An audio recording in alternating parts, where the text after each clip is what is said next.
I was forced to become an entrepreneur, and I was forced to learn these insights that I'm about to give you. But after going through this, I helped my clients make $17 million online, and just last month they made $700K. And in this video, I want to show you how my thinking changed, and I forced my way of thinking so I could actually become successful in life and in coaching businesses. The first shift that you have to understand is that you're creating everything out of nothing. When I got fired after helping a company make literally millions of dollars in a month, it took me out of surprise a little bit, but that for me was the catalyst to say, okay, I am ready to actually do the things that I need to do rather than depending on somebody for income. I'm going to create my own income. I'm going to create my own thing. But that level of thinking, you have to carry a level of belief that literally borders on delusion, because that's what it's going to take to keep you going, to keeping you from quitting. When you become an entrepreneur, you have to understand that you're literally making everything out of nothing. You're depending on no one. It is literally income you have to create because you're not getting a salary. You can't wait for permission. You can't overthink stuff. You literally just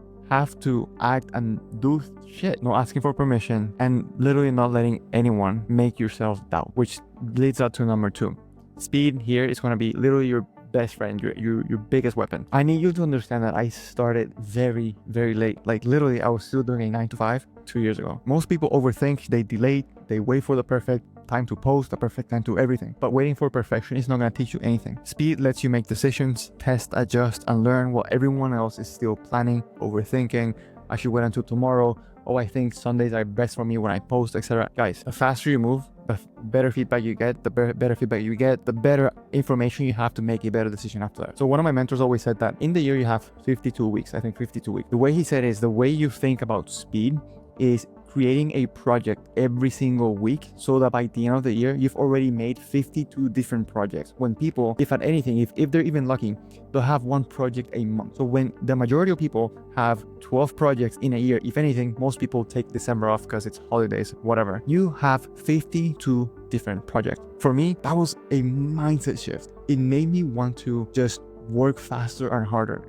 And it's not easy. 52 different projects, it's not easy. And when I say projects, it doesn't mean I'm just gonna post more on Instagram this week, or I'm going to record a YouTube video. It's literally, for me this week has been create 4 pieces of short form content, 4 YouTube videos. Let me actually get my 4 YouTube videos, 4 short form videos, plus all the ones that need to get edited by my editor, create a new content series, create my story on my stories on Instagram, because not a lot of people know my story, my upbringing, etc. And I feel like that sells. I scheduled a testimonial call for this Friday. I gotta finish 2 books, already finished one, and I'm already about to finish the other one. And then finish out a low ticket offer for my big offer. Those are the projects that I want you to start thinking for every single week. What is the one thing I'm gonna do this week that's gonna take my business forward? That's a project you work on. And speed, again, is your biggest weapon. It doesn't have to be a perfect project. I just need you to put the reps in. I need you more at that. I need you to be more aggressive with this, because if you're not aggressively scaling your company, unfortunately, you're going down with your business. Number 3, and with that comes anxiety. Anxiety and stress and overthinking, it's part of the game. It's part of the game of being an entrepreneur. It's part of the game of being uncertain of what's going to happen. Stress, fear, pressure, it comes with growth. Growth is hard. Growth is difficult. Growth is uncomfortable.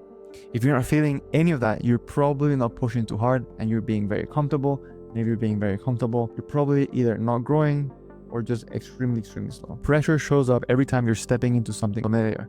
You don't need to get rid of it. You need to get used to it. The more reps you get from the previous point, the less it rattles you. It's like rejection therapy. By the way, that's an incredible book. If you haven't read it, I actually recommend that book. It's called Rejection Therapy, or Rejection Proof is the book. You just gotta seek to understand it's not a big deal. When I was first starting my business, having tough conversations with clients, I actually made me anxious, because it made me feel like they hate me, I'm not good enough, imposter syndrome, whatever, or posting a reel, it made me feel like I'm not good enough. But after you just do it so many times, you're like, it's not a big deal. And depending on where you are in business right now, whether you're making 100K a month like some of my clients, 500K, or $1 million a month like this other company that I help, you might not think this is a big deal but for other people who are just making 20K, 30K, this might be a big deal. When all of your income is depending on 7 or 10 clients, having a tough conversation with one client carries a lot of weight, and that's part of the game. But I need you to lean into those hard conversations with clients. Just like last Friday, it's not a tough conversation, but I had a really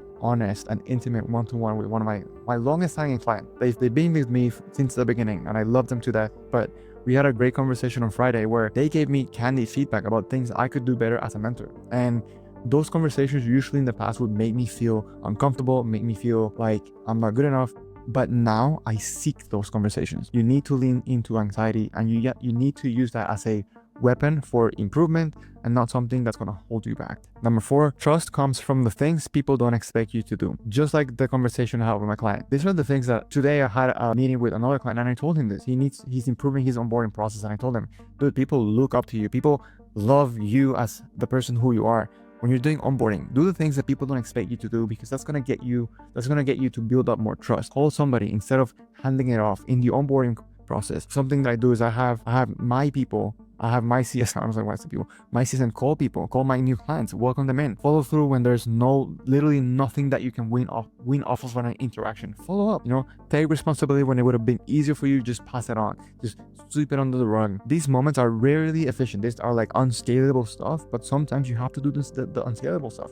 I learned this not the hard way, but I thought to myself, I am going to become the best coach and consultant for coaches out there. I'm going to become the best one. And I don't take that lightly. In order for me to do that, I have to dip myself in a wealth of knowledge, but also when somebody trusts in me and they pay me a good amount of money, I need to show up like I really care, because I do.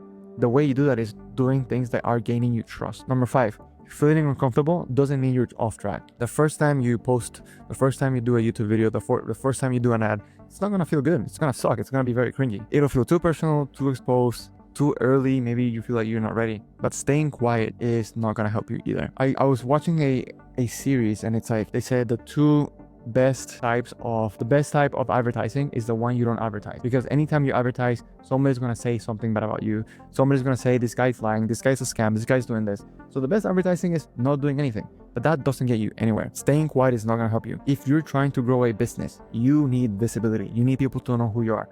Attention is my first big pillar. In fact, I have a video going over all the things that I give my clients when they're trying to get better attention, better content, better emails, better everything. Attention is the biggest pillar. If you don't have attention, you're not gonna go anywhere. So I'll drop the video in a card right now. You can just watch it later. But that video is gonna give you everything, the SOPs, the trainings, etc., for you to be able to have more attention as a business coach. You're not gonna grow your coaching business by reading books and not doing anything. You don't grow by reading self-help stuff. You don't grow that way. You grow by doing the things. If growing meant you just read stuff, then every college graduate will be a millionaire, and obviously that's not how it works. Number 6, what sets you apart is usually what you've been downplaying. It's easy to overlook what comes naturally to you, because we're bombarded on Instagram every time we scroll by somebody always doing something different than what we are, and somehow that one thing they're doing is better, it's different, it's sexier, it's whatever. And all the time we're trying to change the way we do things because we always think that something better is out there. So you're always overlooking what you do best because you're trying to jump from a shiny object, which doesn't necessarily mean trying a different offer, but trying a different way you speak, trying a different way of doing content, all those things. But what's obvious to you might be rare for somebody else. You don't have to be loud, you don't have to be extreme. You just have to stop hiding what actually makes you useful. And that's what I'm doing something more of in my Instagram. I'm going to be a little bit more candid. I'm going to be a little bit more honest. I'm going to be sharing more about my personal story, because those are the things in a market flooded with people just trying to make more money, just copying Iman Gadzi, copying Alex Hormozi. What makes me unique, it's not the tips that I'm giving you, it's not the tips that I'm giving you on Instagram. It's my story about how I came to be that makes me unique, and that's gonna build trust with people. I truly believe everyone has an unfair advantage, and if you don't try and you never push, you'll never know what's your unfair advantage. Speak about you, speak about your life, speak about the things that make you different. Number 7, if people don't understand you, they won't follow you, buy from you, or trust you. You can have the best offer, the best product, the best intent. None of it matters if you can't explain it simply. Communication is not something that's just a soft skill, it's a requirement for you. Even though English is my second language, I help all of my clients in English, except a couple that are actually Spanish speaking, but all of my content is in English. All my educational videos, my trainings, my PDFs, everything is in English. And it's been tough for me because even when I'm doing this kind of videos, I have to make sure enunciating my words, I'm vocalizing everything, because the way I speak Spanish, it's very fast and people don't understand me. Communication, not only just the way you speak, the way you show up, your body language, etc., but knowing how to speak about your offer, your value prop, who you speak to, all the 5 different levels of sophistication, a bunch of stuff I speak often about, how to make sure that the content that you're putting out, it's easier for you to monetize. Again, I'll drop the link at the end of this video. I'll just link the video. I give you literally everything you need to monetize your attention, because you need to be clear about what you're speaking. The clearer you are, the faster things move. Again, you can't have clarity if you don't spend tons of time with yourself, and that's a different story. You have to have time with yourself. You have to have time where you're introspecting. It's not always about, posting content, showing up, being out there, but sometimes as entrepreneurs, and I'm guilty of this, I don't spend enough time with myself. And I am the CEO of my company with God. And if I don't spend time with myself, time with God, it's going to be very hard for me to get clarity on things. Number 8, not everything needs to scale. Some things are just worth doing. This goes with the previous point as well. You can spend hours trying to automate or delegate everything. Caveat, and I'm going to throw shade to some other people, I don't care. Everyone's now in this AI train. Automate this, automate onboarding, automate your content creation, automate all this stuff. If somebody tells you to automate your onboarding, that's the stupidest thing you can do. Onboarding is arguably one of the most important things you can do as a coach. And if your onboarding doesn't feel human, doesn't feel natural, doesn't feel unforced, doesn't feel like it's genuine, you're gonna have a hard time keeping clients. So rather than always looking for delegation, automation, scaling, instead of trying to from the get-go, because there's a place and time for automation, but when you're starting out, or at least when you're doing something new, spend an hour to do it properly yourself. Understand how it's done.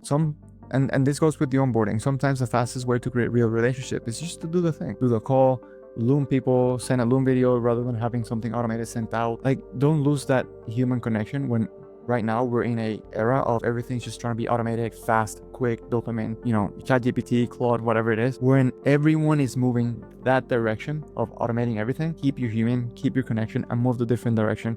That's gonna make you a better business owner and a better coach. And lastly, number 9, knowledge is useless. And I have books everywhere, as you can see here next to me, back there, and then on the other side you can see it. Knowledge is useless if you're not executing on the knowledge. Every time I read a book, I implement something of that book, and I urge you to do the same. It's better than just dopamine hit of like posting on your story, hey look guys, I'm reading a book every single week, but you don't do anything with that knowledge, or just putting audiobooks just because it makes you feel good that you're getting some books inside of your brain. Whatever. Execution matters most. You can buy all the programs, you can invest in all the mentors, but if you're an entitled piece of S, you'll go nowhere. I thought in order to win, I just had to be the smartest person, when in reality it was about having more at bats and executing with speed. I'm in this era, I'm in this process right now where I wake up every single day and I ask myself, how can I become better today? How can I show up better for my clients? Because my clients are dependent on me to help them scale their business. And if I'm not on top of it, if I'm not trying everything for myself, for my business,